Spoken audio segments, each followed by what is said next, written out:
श्री स्वामी समर्थ. तुम्हा सर्वांचं आपल्या चॅनलमध्ये मनापासून स्वागत आहे.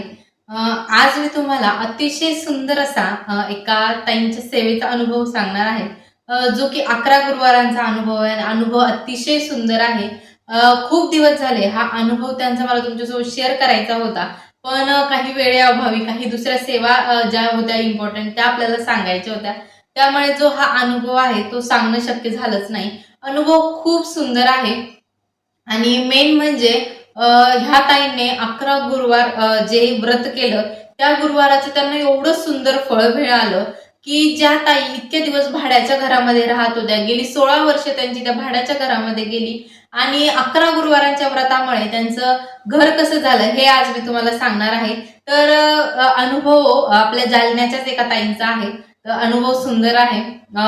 स्वामींवरती अतोनात विश्वास वाढवणारा हा अनुभव आहे. तर ताई अशाच त्यांच्या घराजवळच केंद्र होतं स्वामींचं. त्यांना वाटायचं रोज इथे बायका येतात, ही सेवा करतात, तर आपणही करायला काय हरकत आहे. आणि प्रत्येक सेवेकरी हा जो आहे तो एखादी इच्छा घेऊनच सेवेमध्ये येत असतो. तर तशा ताई इच्छा घेऊनच या सेवेमध्ये आल्या होत्या. त्यानंतर ताईंनी असं त्यांना माहिती मिळाली आणि ताईंच्या आयुष्यात खूप कष्ट होते. त्यांनी 16 वर्षामध्ये कित्येक भाड्यांची घरं जी आहे ती बदलली होती. तुम्हाला पण माहिती भाड्याच्या घरामध्ये राहणं म्हणजे खूप प्रॉब्लेमॅटिक असतं. महिना येण्याच्या आत जो आहे तो भरून जातो. आपल्याला ते जे रेंट आहे ते द्यावं लागतं आणि ते जे आहे जे ओनर असतात घराचे तेही ताईंना खूप परेशान करत होते, की तुम्ही हे घर सोडा म्हणून.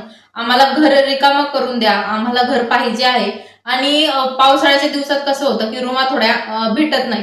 तर तसंच ताईंसोबत होतं, की रूम ताईंना मिळत नव्हती. पण ताईंचं व्रत त्या खोलीमध्ये सुरू होतं, त्या रूममध्ये सुरू होतं आणि ताईंनी स्वामींना एकच इच्छा मागितली, की स्वामी मी हे व्रत करते. कित्येक दिवस झाले, 16 वर्ष झाले मी घरावर घरं चेंज करते आहे. मी कधी शब्दाने तक्रार केली नाही कोणत्याच देवाकडे. मी जरी तुमच्या सेवेत आता आली असेल, पण मी कधीच कुठल्याच देवाकडे तक्रार केली नाही, की मला घर द्या वगैरे. मी तुमचे हे जे 11 गुरुवारांचं व्रत आहे ते खूप मनापासून करते. तुम्ही फक्त माझी एकही इच्छा पूर्ण करा, की मला आता माझ्या हक्काच्या घरामध्ये हे करा. आणि ताईंचं असं होतं, की आपल्याला घर घ्यायचं म्हटलं तर पैसा खूप इम्पॉर्टंट आहे आणि त्याही जास्त इम्पॉर्टंट असतं, की चांगली जागा मिळणं, घर मिळणं. हे सगळं ताईंनी महाराजांवर सोडून दिलं होतं, की तुम्हीच आता मला योग्य मार्ग दाखवा. ताईंनी भरपूर घरं बघितली, भरपूर जागा बघितल्या, पण त्यांना आवडल्या नाही. जे आपण रो हाऊस वगैरे म्हणतात, फ्लॅट वगैरे बघितले ताईंनी. आणि एक दिवस असं झालं, की ताईंना एक जो हे आहे फ्लॅट तो जे row house sorry row house खूप आवडलं होतं, पण त्याची काही केल्या डील होत नव्हती आणि ताईंकडे त्या घरासाठी जेवढं लागणारं त्यांचे जे पैसे होते, जे डाउन पेमेंट भरावं लागणार होतं ते नव्हतं. पण ताईंच्या मनात एक आस्था होती, की नाही स्वामी काहीतरी करतील म्हणून कुठून तरी मार्ग निघेल आणि स्वामी चमत्कार दाखवतील आणि तसंच झालं. पैशाची सोय झाली. त्यांचं जे इन्क्रिमेंट होतं ते झालं त्या दादांचं आणि पैशाची सोय झाली. ज्यांच्याकडे काही ठेवलेला अजून जमवलेला पैसा होता, तो असा मिळून त्यांचा पैसा त्यांनी साठवला आणि ते घर घ्यायला गेले. पण तिथला जो ओनर होता तो म्हणाला, की हे घर तुम्हाला मिळत नाही कारण की हे दुसऱ्या कोणीतरी बुक केलेलं आहे. आणि असं होतं ना, एखादी वस्तू असो किंवा घर असो, आपल्या त्या जागेत जर जीव अडकला ना, तर तिथून निघत नाही. तर ताईंना ते घर प्रचंड आवडलं होतं. ताई नाराज होऊन महाराजांकडे आल्या आणि महाराजांना विनवण्या करायला लागल्या, की महाराज मला ते घर खूप आवडलंय. त्या घराची पॉझिटिव्हिटी आहे, ती मला खूप आकर्षित करत आहे. तुम्ही काही करून ते घर मला मिळवून द्या. असं ताईंनी महाराजांना विनंती केली. आणि असं झालं, की जे घर ताईंनी बघितलं होतं, ते दुसऱ्या कोणीतरी घेतलं होतं, म्हणजे बुक केलेलं होतं. तर त्या ओनरला फोन आला, की हे घर आम्हाला नकोय, कॅन्सल करतोय. कारण की त्यांनाही दुसऱ्या ठिकाणी अजून चांगली जागा मिळाली. आणि ओनरचा ताईंना फोन आला, की तुम्ही ही जागा घेऊ शकता.